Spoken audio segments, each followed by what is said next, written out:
अहिल्यानगर भिंगार इथल्या जमीन खरेदी वाद पाहायला मिळतोय। स्थानिक रहिवाशांकडून जिल्हाधिकाऱ्यांना निवेदन देण्यात आले। प्रशासनाची दिशाभूल करून बोगस खरेदी करण्यात आली। स्थानिकांसह वंचित आघाडीच्या पदाधिकाऱ्यांनी हा आरोप केला। स्थानिक रहिवाशांनी प्रशासनाला जनआंदोलनाचा इशारा दिला।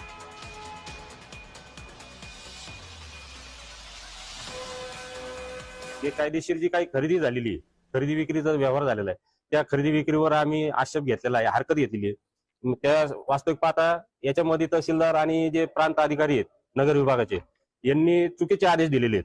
चुकीचे आदेश देताना त्यांनी संबंधित जे कोणी शेतकरी म्हणून जे कुळ कायद्याअंतर्गत ज्यांनी हस्तगत केलेली शेती त्याच्यामध्ये त्यांनी दाखवलेलं की प्रत्यक्षात ताबा त्यांच्याकडे आहे। पण वास्तविक पाहता तिथं जवळजवळ आज 300 ते 400 लोकांचं आज इथं वास्तव्य आहे। तिथं लोक राहतात, त्यांचा उदरनिर्वाह करतात। 2-2, 3-3 पिढ्या गेलेल्या आहेत त्यांच्या तिथं। कुठे कंपनीचे लोक शेती करीत होते, मग लोक गरीब येऊन थोडे थोडे पैसे सगळ्यांना त्यांनी खरेदी करून दिली आणि सगळ्यांनी घेतले। त्यांनी घरं बांधले, आम्हाला लाईट दिली, पाणी दिलं, ग्रामपंचायत मधून आमचे पट्टी घेतात, लाईट पाणी दिले, वीज दिली, सगळं केलं। मतदान घेतात ग्रामपंचायत आहे, तिथून त्यांनी उतारे काढले आणि काय म्हणतात हे या मालकी हक्काचं। मग आम्हाला का नाही मालकी हक्काची दिली आणि नो एंट्री दिली?